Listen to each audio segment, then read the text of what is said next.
Di muka surat 488 ya. Kita masih lagi tentang kelebihan sabar ya. Assalamualaikum warahmatullahi wabarakatuh. Bismillahirrahmanirrahim. Alhamdulillahirabbil alamin. Wassalatu wassalamu ala asyrafil mursalin wa ala alihi wa sahbihi ajma'in. Allahumma zidna 'ilman nafi'an warzuqna fahman la yazul. Allahumma iftah lana futuhal 'arifin wa faqihna fid din. Allahumma iftah 'alaina hikmataka wanshur 'alaina min khazaini rahmatika ya arhamar rahimin. Allahumma arinal haqqa haqqan warzuqna ittiba'ah wa arinal batila batilan warzuqna ijtinabah. Allahumma inna 'ala dzikrika wa syukrika wa husna ibadatik wal jihad fi sabilik bi amwalina wa anfusina ya Rabb. Subhanaka la ilma lana illa ma 'allamtana innaka antal alimul hakim. Subhanaka la ilma lana illa ma 'allamtana innaka antal alimul hakim. Subhanaka la ilma lana illa ma 'allamtana innaka antal alimul hakim. Rabbi shrah li sadri wa yassir li amri wahlul 'uqdatam min lisani yafqahu qawli. Rabbana atina fid dunya hasanah wa fil akhirati hasanatan wa qina adzaban nar wa adkhilna al jannata ma'al muqarrabin ya aziz ya ghaffar ya rabbal alamin. Wa sallallahu ala sayyidina Muhammadin wa ala alihi wa sahbihi ajma'in. Subhana rabbika rabbil izzati amma yasifun wa salamun alal mursalin walhamdulillahi rabbil alamin. Taqabbalallahu minkum. Apa khabar kekasih-kekasih Allah semua? Mudah-mudahan dimasukkan kita dalam mereka-mereka yang diberi rahmat oleh Allah, insya-Allah. Jadi saya rasa bertanggungjawab pada pagi ini sebelum kita memulakan pengajian kita menjalankan tugas yang dituntut sekarang ini. Apakah tugasnya? Iaitu apa yang patut kita lakukan untuk membantu saudara-saudara kita yang sedang diuji dengan ujian yang sangat getir. Di mana? Di Gaza, Palestin. Ya. Jadi malam tadi saya dengar satu ceramah, dia kata sekurang-kurangnya kita lakukan 8 perkara. Sebagai kita yang berada di luar Gaza, di luar Palestin, andainya kita rasa dicubit paha kanan, terasa paha kiri, dan di Gaza saudara kita dianiayai, kita di USJ merasa bagaimana mereka dianiayai, maka seelok-eloknya kita lakukan 8 perkara ini. Yang pertama, doa. Ini tak perlukan modal, tapi perlukan kesedaran dan keikhlasan. Doalah bersungguh-sungguh, khususnya lepas solat fardu, khususnya ketika hujan turun, khususnya ketika nak buka puasa hari Isnin, Khamis. Itu semua saat-saat dikabulkan doa selepas solat tahajud. Doalah dengan sesungguh-sungguh hati, bukan sambil lewah. Semoga saudara-saudara kita di Palestin diberi kekuatan untuk berjuang melawan musuh-musuh yang nak merosakkan kiblat pertama kita. Ya. Al-Aqsa bukan hak orang Palestin, tetapi Al-Aqsa hak seluruh muslimin, muslimat di seluruh dunia.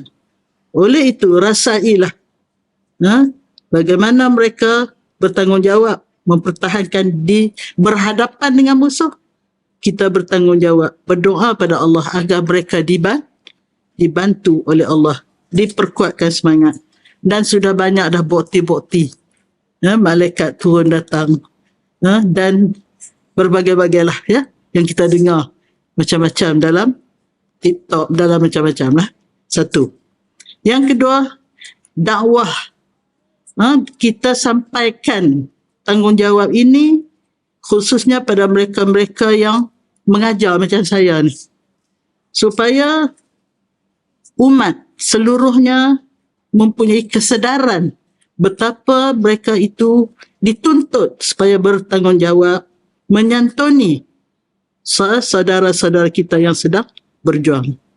Sampaikan supaya yang tidak perasan, yang terlupa, yang tidak sedar, carilah, bukalah berbagai-bagai saluran sekarang ni, supaya kita dapat memahami kenapa saudara kita sanggup bergadai nyawa, sanggup bersusah payah, sanggup bertopeng sepanjang hidup.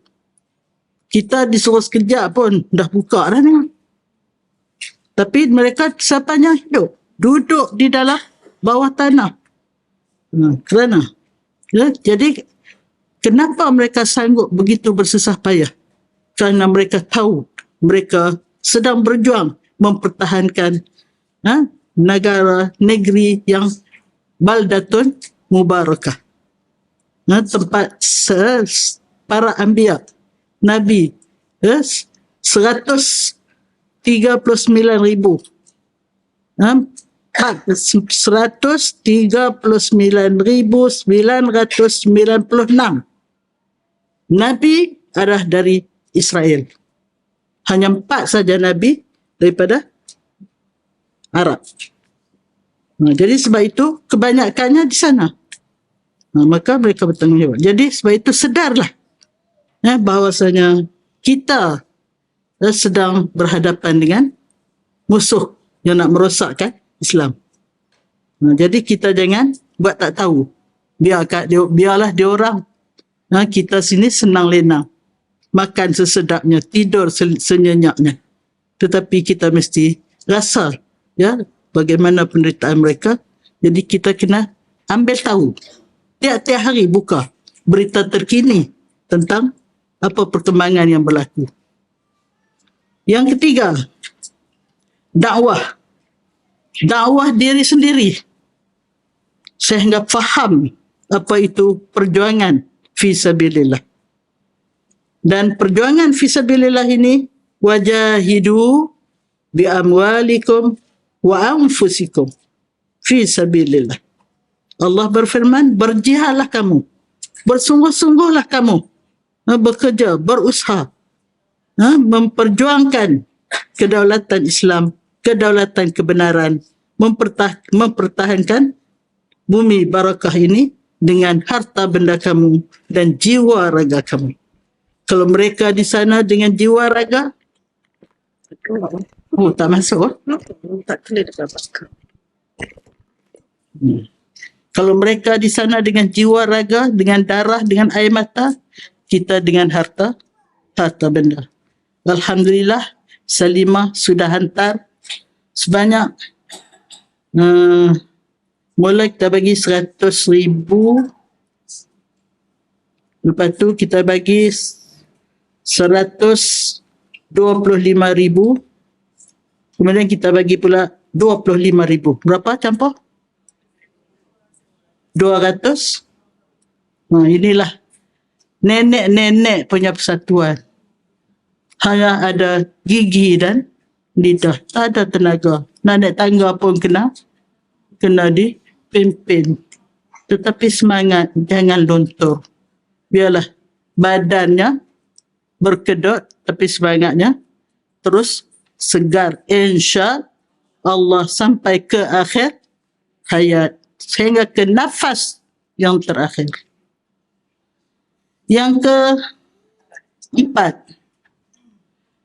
doalah apa nama dia kata, diayah. Bukan doa, diayah. Apa itu diayah? Iaitu kita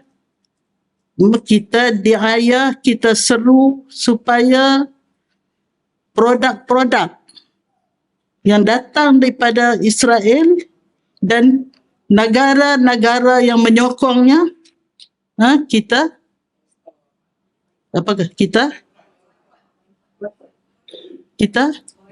Boykot. Nah, kalimah tak datang. Itulah gara-gara muda. Kita boykot. Starbucks, KFC, apa lagi? Macam-macam lah. Mereka kata kasut saya pun buat Amerika juga. Kasut apa? Macam-macam lah.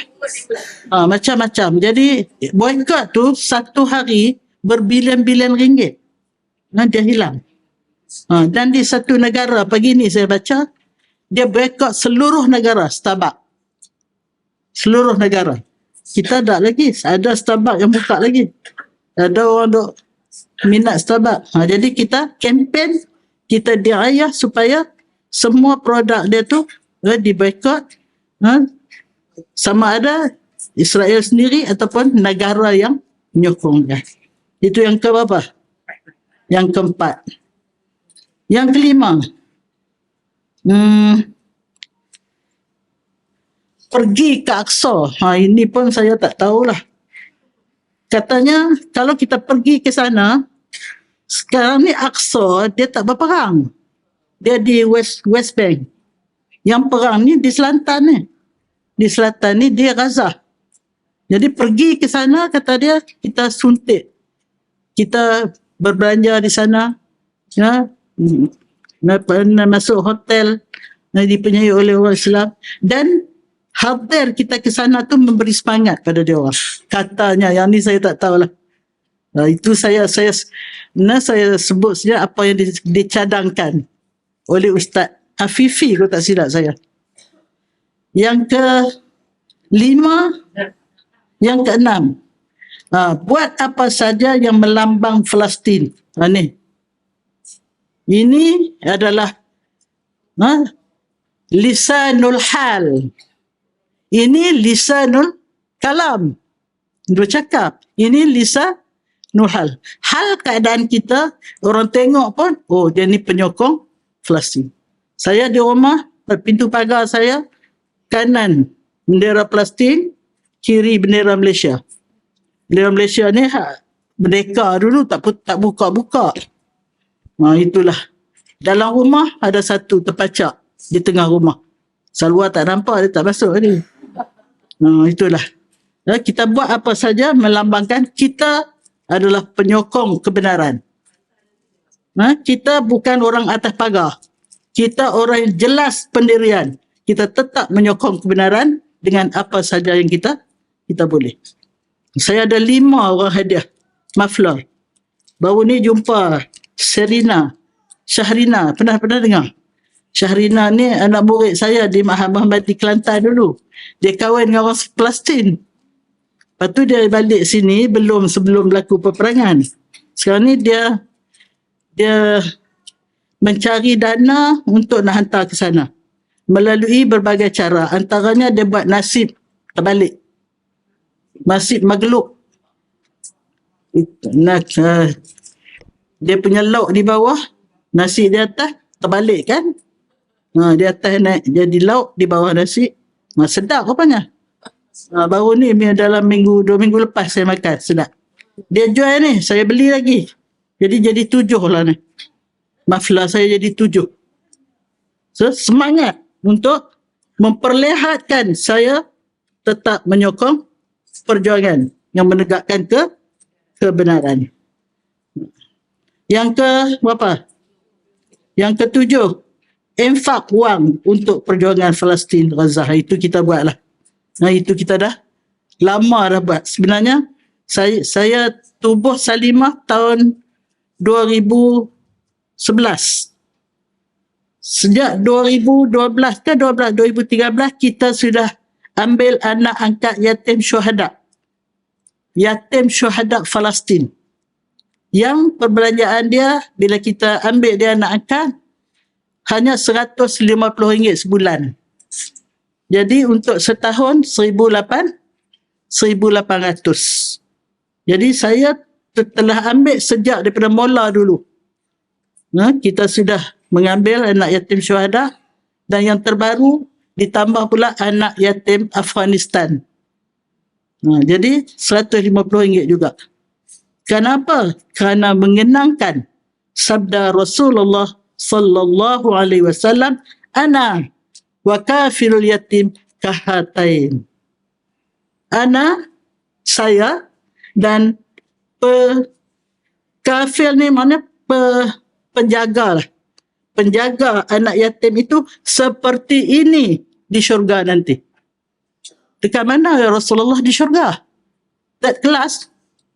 First class? First class A. Berapa A tak tahulah. Nak dah duduk tepi dengan first class A. Kita nak minta first class A, lalu kat Tuhan. Tapi Allah beri kita peluang. Rasulullah ijtihadkan. Saya dengan penjaga anak yatim seperti ini di syurga nanti. Jadi harapkan amalan lain tak mampu nak buat banyak-banyak. Tak mampu baca Quran. Khatam. Seminggu sekali khatam. Nak semayang banyak-banyak. Jadi Rasulullah bagi kita peluang. Allah bagi kita peluang. Santunilah anak yatim. Bukan makin sikit, makin satu hari makin bertambah. Israel cadang satu hari 1,000. Dia akan bunuh. Itu bukan dia bunuh ni, dia bunuh kanak-kanak. Sebab apa? Kanak-kanak ni dia kata akan melawan dia bila besar nanti. Sebab itu dia bom hospital kanak-kanak. Orang sakit pun dia bom. Pasal orang sakit ni bila sihat nanti lawan dia. Dan memang aim dia nak bunuh seluruh orang Islam Gaza. Orang Islam Palestin, dia nak Palestin tu menjadi negara dia sepenuhnya. Jadi sebab itu kita jangan pandang remeh perkara ini. Ini adalah peluang yang Allah beri pada kita untuk kita mencari bekalan akhirat yang sangat luas. Rebutlah peluang ini. Yang ke-8, latih diri dengan solat-solat, dengan amalan-amalan yang boleh memperkuatkan iman kita. Menjadi seorang muslimah yang mempunyai kekuatan semangat, kekuatan jihad, kekuatan amalan dan sebagainya. Khususnya sembahyang fardu, set kita punya handphone 10 minit sebelum masuk waktu kita sudah bersedia. Bangun, buat apa pun berhenti. Kita pergi ambil wuduk apa semua. Kalau boleh, sempat sembahyang wuduk 2 rakaat sebelum nak sembahyang fardu. Itu yang paling baik. Bangun di akhirat, bercahaya mukanya seperti matahari, Masya Allah. Diperkukuhkan lagi lah dengan sunat-sunat muakkad. Tahajudnya, witirnya, duhanya, selain daripada nawafil yang mengiringi sembahyang fardu dan sebagainya. Itulah 8 perkara yang dianjurkan kepada mereka-mereka yang menyantuni, yang rasa terpanggil untuk menghayati bersama-sama perjuangan saudara kita dengan darah, dengan nyawa di Palestin. Itulah mukadimah kita hari ini. Saya pagi ni saya catat, sekarang ni yang nak lawan ni 400,000 orang Hamas. Yahudi ada 5,000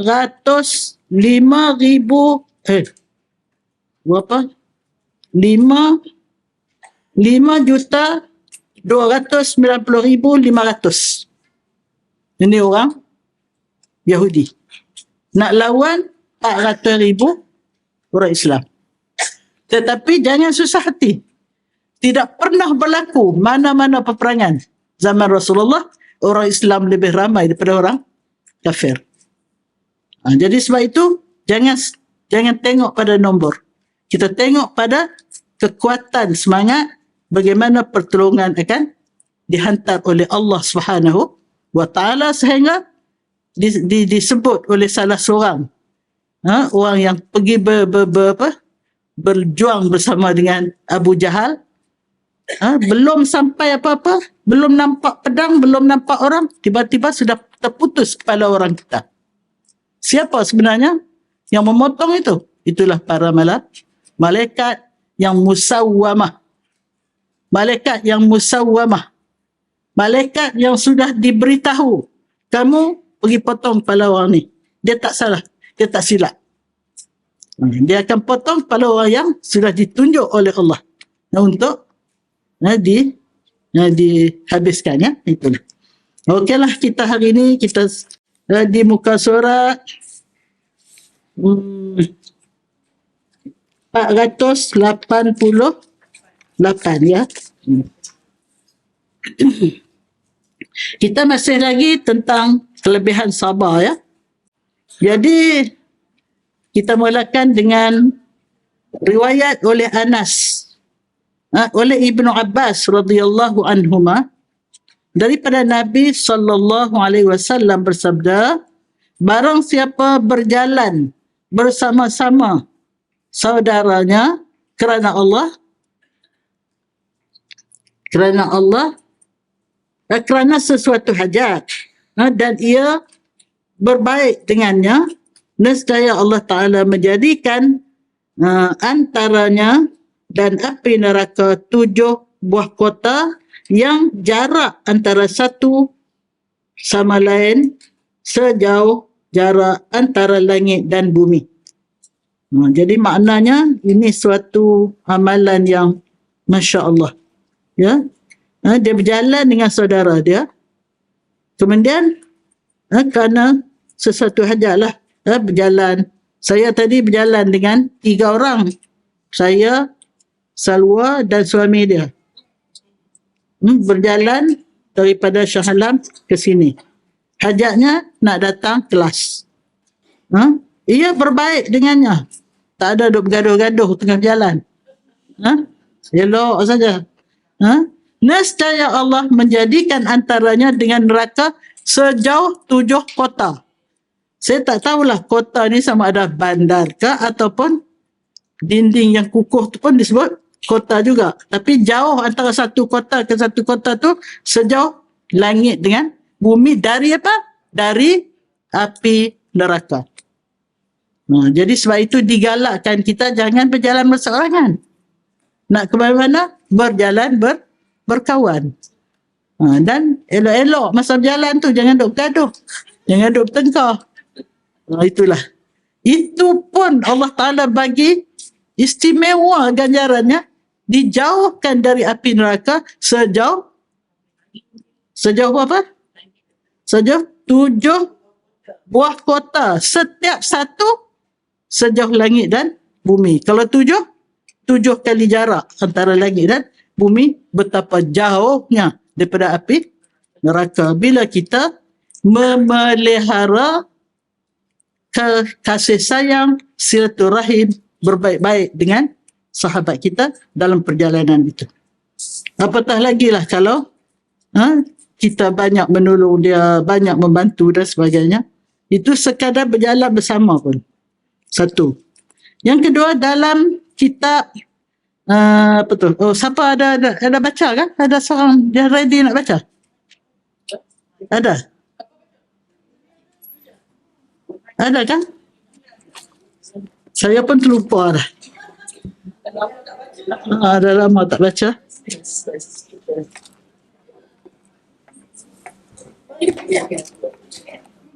Oh, tapi sebab rekod ni boleh kan? Boleh kan? Boleh. Okey. Okey. Silakan.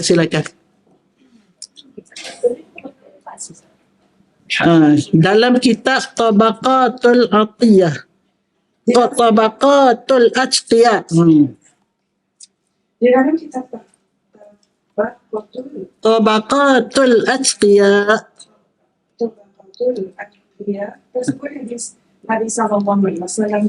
Bahkan saya mengucapkan takbir ketika matahari tenggelam di tepi laut dengan mengangkat suara, nescaya Allah Ta'ala memberinya pahala dengan setiap titik air laut itu 10 kebajikan serta dihapuskan 10 kejahatan dan diangkatkan untuknya 10 darjat. Masya Allah.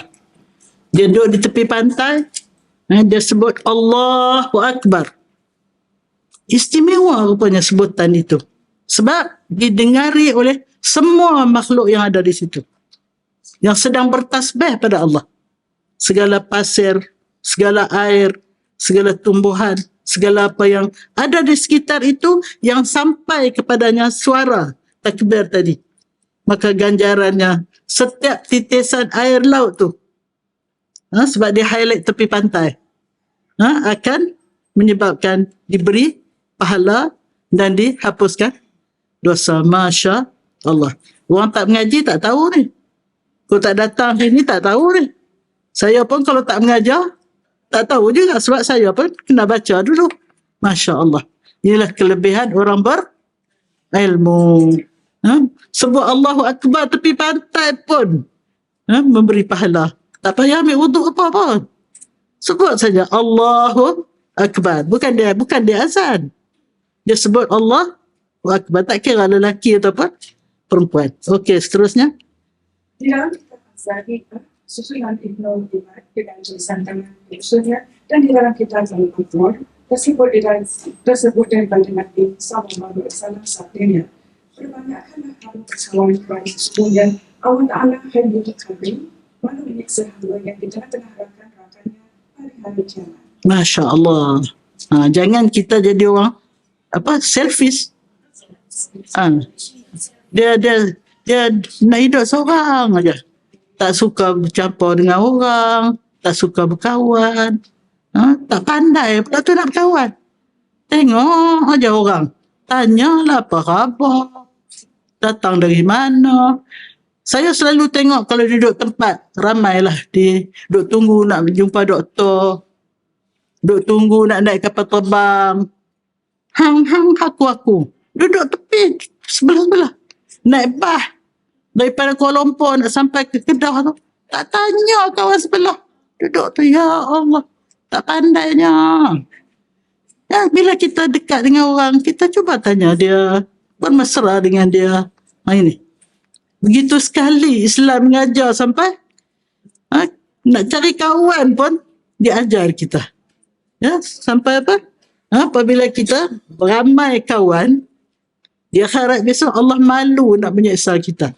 Kerana kita duduk di bersama dengan kawan-kawan tu. Lebih lagi lah kalau kawan tu kawan yang sama dalam majlis ilmu. InsyaAllah yang hadir majlis ilmu ni ialah kawan-kawan yang insyaAllah bersama di syurga esok. Jadi bila kita bersama di syurga esok, Allah kata, aku sangat malulah. Hayyun karimun. Aku sangat pemalu dan aku sangat mulia. Aku malu nak menyiksa orang yang duduk di tengah kawan-kawannya kalau dia disiksa. Masya Allah. Carilah seramai mungkin kawan. Tapi cari kawan yang ada mata, ada lidah. Saya bagi lagi cerita tu. Kita ada 4 jenis kawan. Ada kawan ada mata, tak ada lidah. Ada kawan ada lidah, tak ada mata. Ada kawan ada mata, tak ada lidah. Ada kawan ada mata, ada lidah. Sekali lagi saya akan cerita tentang panduan yang diberi oleh Syekh Abdul Qadir Al-Jailani bagaimana memilih kawan. Dah bagi lah kot? Belum Belum. Okey. Akan datang insya-Allah.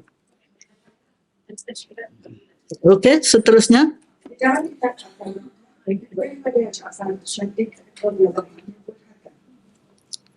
Artilul julusa 'alal ma'idah ma'al ikhwan fa innaha sa'atun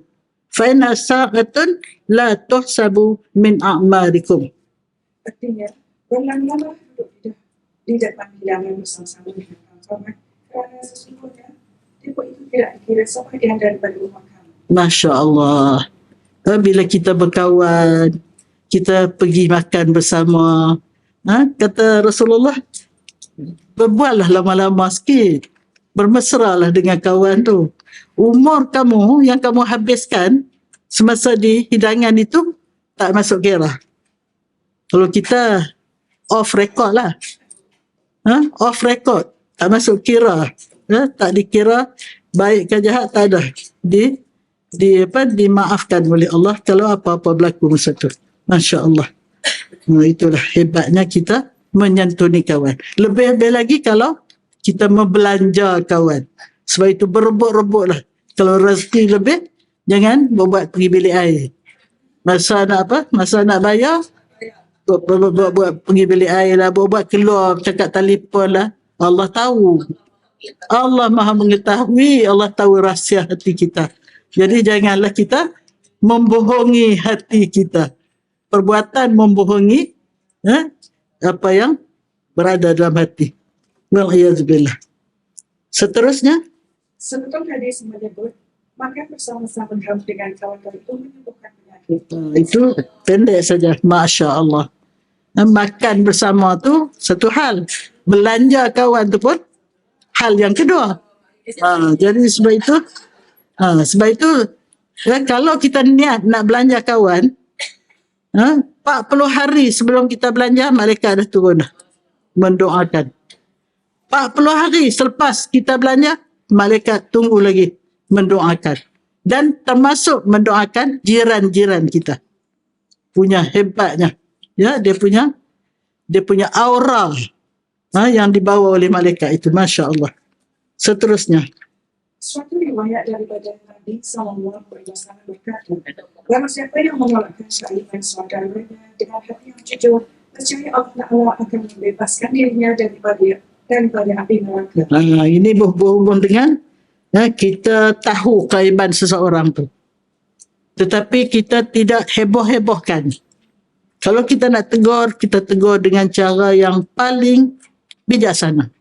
Paling hikmah.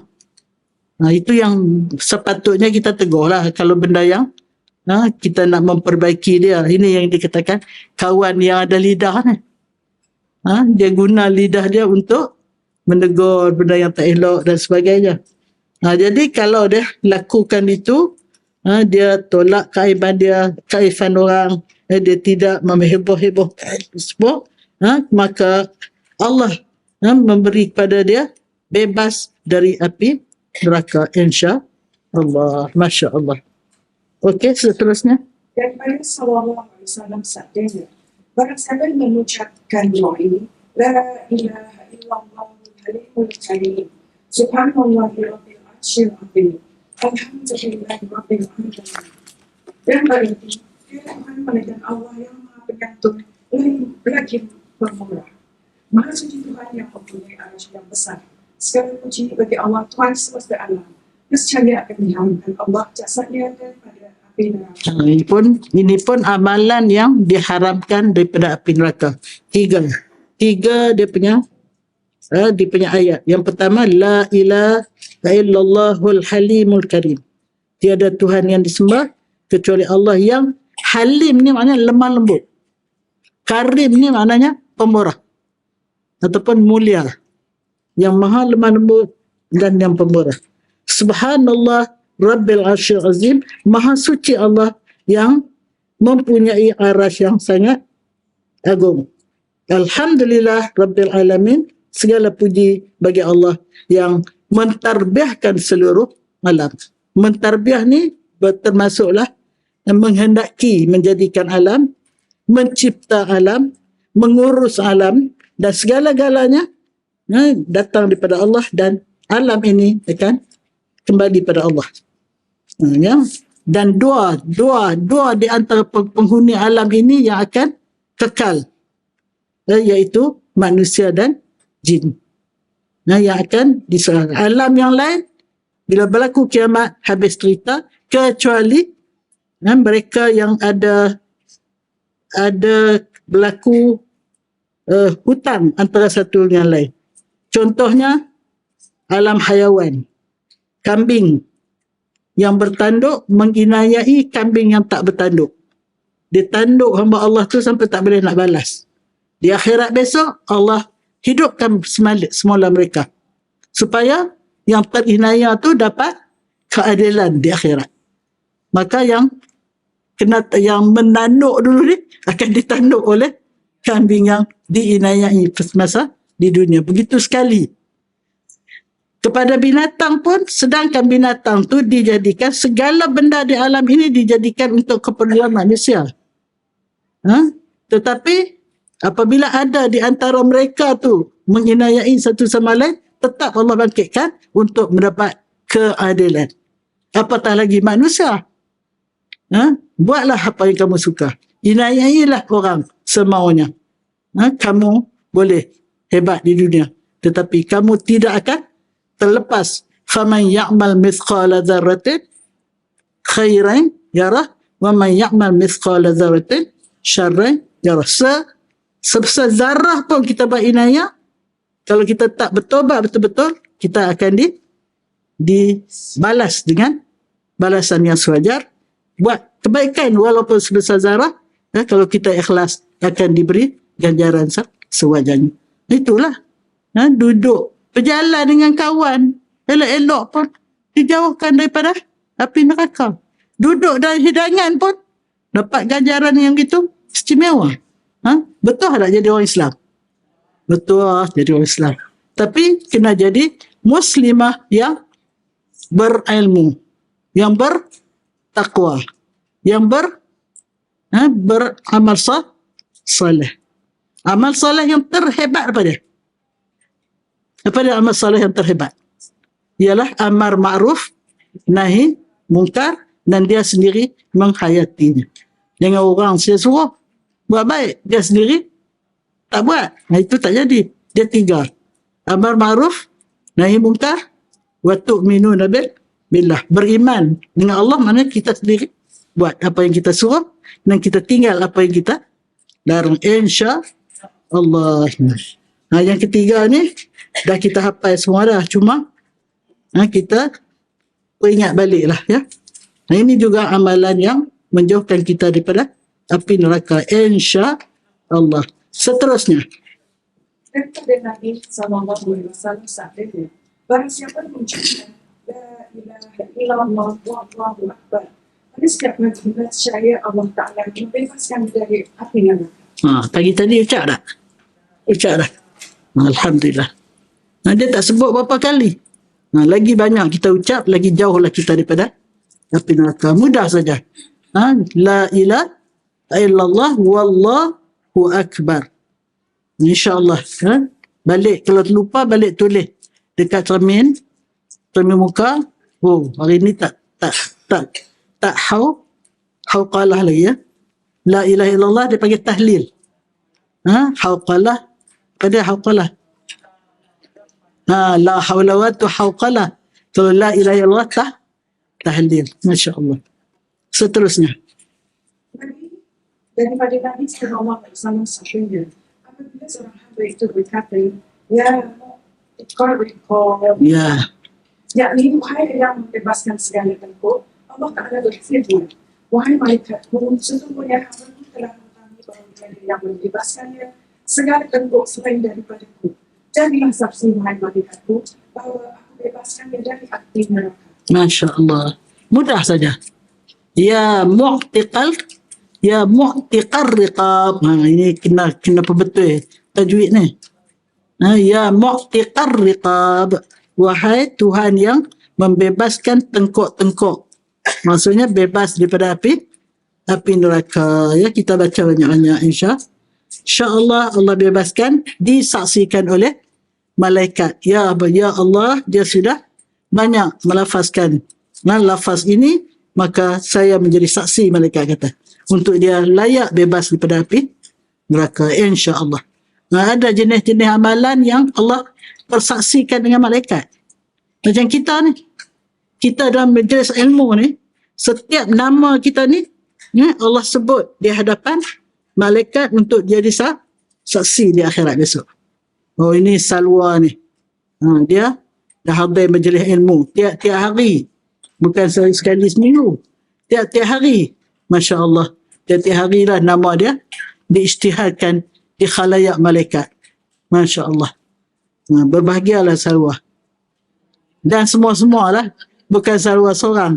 Sebab di tempat lain ada kelas seminggu sekali, ada kelas 2 minggu sekali, ada kelas sebulan sekali. Di sini setiap hari Cuma 2 minggu akhir bulan Februari bagi Chan cuti. Oh, hebat. Ini terhebatlah. Ya, setakat yang saya tahulah, kelas yang terhebat dari segi kerajinannya dan dari segi kehebatannya, ya, Masya Allah. Bertuahlah anda.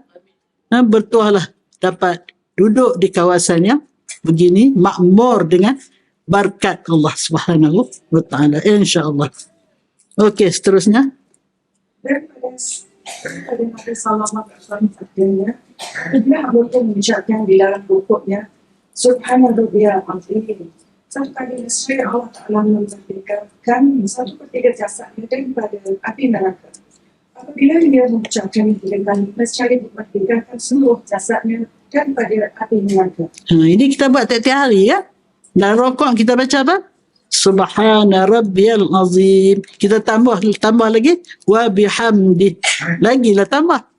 So setakat Subhana Rabbiyal Azim pun sekali sebut 1/3 dibebaskan dari neraka. 2 kali 2/3. 3 kali seluruhnya, sepenuhnya. Masya Allah. Kita tak tahu pun kelebihan ni, tapi kita sudah buat. Alhamdulillah, Masya Allah. Bila disambung dengan wa bihamdih lagilah tambah. Bila kita ada dalam hadis lain, bila kita subhanallah, kita punya mizan ataupun timbangan amalan kita dah penuh separuh. Walhamdulillah separuh lagi. Bersama mana mizan kita, bersama mana piring timbangan amalan di akhirat besok, Allah sajalah yang tahu. Begitulah kelebihan mengucap subhanallah walhamdulillah wala ilaha illallah wallahu akbar. Itu semua yang sangat-sangat istimewa dia punya ganjaran dia. Kita pukul berapa ni? Kita pukul 10. Berapa minit lagi kita? 15, ya? Okey, seterusnya. Telah disebutkan Nabi Sallallahu Alaihi Wasallam bersabda, barang siapa yang sampai kepadanya fadilat sesuatu daripada Allah Ta'ala, kecuali dia mesti memperolehinya. Ini lagi hebat. Ini saya tanda dalam kitab saya ni, muhim jiddan. Apa maksud muhim jiddan? Sangat-sangat penting. Apa yang pentingnya? Rasul kata siapa yang sampai kepadanya kelebihan sesuatu amalan yang Rasulullah dapat, cerita itu dari Allah lah. Rasulullah bukannya boleh nak mandai-mandai, oh ini kelebihan sekian-sekian. Semuanya yang Rasul sampaikan, semuanya datang dari Allah Subhanahu Wa Taala. Dan apabila ia melakukannya, dia mesti dapat kelebihan yang tersebut itu. Jadi janganlah, betul kan ni? Banyak sangat ni pahala. Logik kan ni? Tak ada. Bila Rasulullah yang menyampaikan, Rasulullah, wa ma yantiqu anil hawa. Dia tidak bercakap mengikut hawa nafsu dia. Wa ma yantiqu anil hawa in huwa illa wahyun yuha. Tidak lain, itu semua dah wahyi yang diwahykan oleh Allah kepadanya. Jadi sebab itu, apa saja yang Rasul sampaikan, amallah. Pasti kita akan mendapat apa yang dijanjikan itu, insya Allah. Syarat satu je, bismillah, dengan nama Allah saya buat, ikhlas kerana Allah, insya Allah. Jadi sebab itu, seboleh-bolehnya apa saja kita nak buat, sebut bismillah. Tak payahlah kira, ya Allah saya ikhlas ni. Bila bismillah tu kita buat kerana Allah tu, insya Allah. Okey. Daripada Nabi Sallallahu Alaihi Wasallam sabdanya, apabila seorang itu berjilat kasar, iaitu pinggan matanya, nescaya dengan itu akan memintakan ampun untuknya di hadapan Tuhan. Wahai Tuhanku, bebaskanlah ia daripada api neraka seperti mana engkau telah membebaskan kamu daripada syaitan, kerana syaitan akan menjilat dengan itu selepas selesai menjilatkan daripadanya. Saya dulu heran. Ayah saya ni lepas makan dia minta air. Dia siram pinggan dia. Dia cuci tu, dia minum air tu. Kita kecil-kecil mana tahu. Oh, rupanya ni lah. Dia selalu hadir majlis ilmu. Jadi inilah kelebihan dia. Rupanya makanan yang lekat di pinggan tu disukai syaitan. Apatah lagi lah kalau makan tak habis. Bayangkan.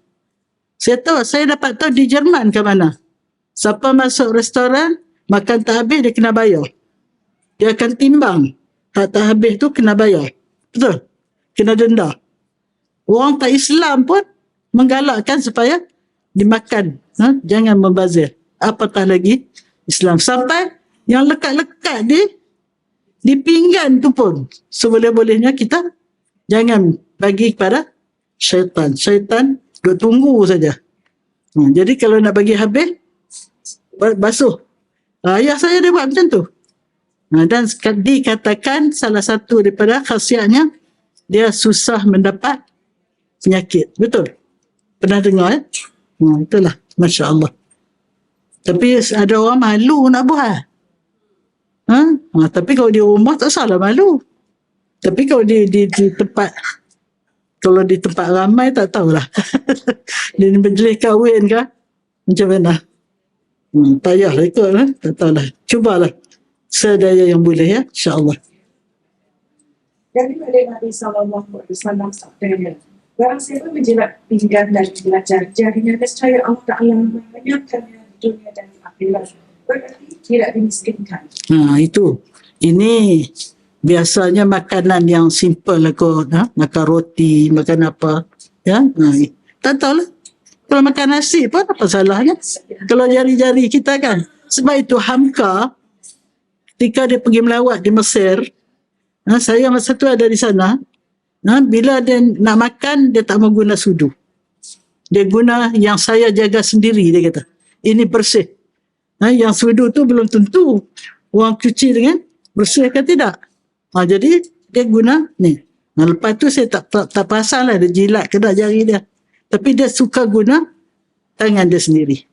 Itulah. Okey, seterusnya. Nabi SAW bersabda, "Pasanglah pinggan makan kamu dan minumlah airnya. Barang siapa yang melakukan demikian pahalanya seperti memerdekakan seramai 40 orang hamba sahaya dari kalangan anak cucu Nabi Ismail." Ini yang kalaulah kita tidak dinyatakan bahawasanya ini datangnya dari Allah melalui Rasulullah, munasabah tak? Kita basuh pinggan, minum air pinggan tu, dimerdekakan daripada, bukan daripada orang biasa, daripada anak cucu Nabi Ismail. Siapa anak cucu Nabi Ismail? Nabi Muhammad. Nabi Muhammad dan keturunan ke bawah lah. Orang Quraisy. Masya Allah. Jadi dimerdekakan 40 orang hamba saya dari kalangan anak cucu Nabi Ismail. Bagi siapa? Yang basuh pinggan, makan dan minum airnya. Gamaknya ayah saya dia dengar hadis-hadis ni lah. Ini kitab bukan sebarang kitab tau. Ini kitab dikarang oleh Imam As-Suyuti. Salah satu daripada imam-imam yang masyhur. Imam Suyuti, imam apa lagi? Imam berapa imam, segala imam yang 4 tu, Hanafi, Syafi'i apa semua, Imam Suyuti. Satu lagi yang kita selalu baca, Imam Qurtubi. Itu saya baca kitab dia. Kitab dia tentang kematian, kiamat dan alam akhirat. Dan saya teringat salah satu cerita yang saya baca, Allah malu untuk menyiksa orang yang beruban. Makcik ada uban lagi tak? Tak ada pun. Nampak elok je. Jadi ini suatu sindiran tau. Maka orang beruban itu malulah nak buat benda-benda yang Allah tak suka. Kalau Allah malu nak menyiksa orang beruban, orang yang beruban tu tak malu kah?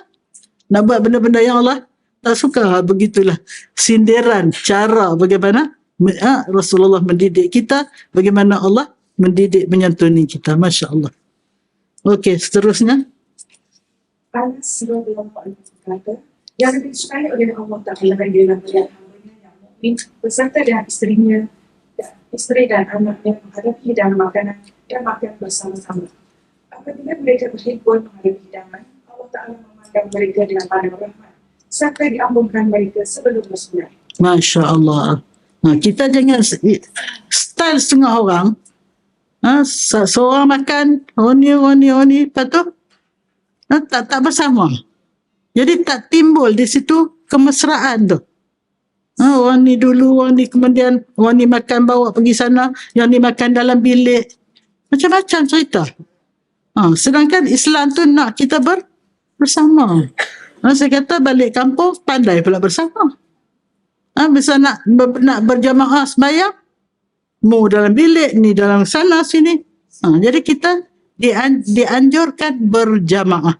Sembahyang berjamaah, berkelah berjamaah, balik kampung berjamaah, makan pun berjamaah.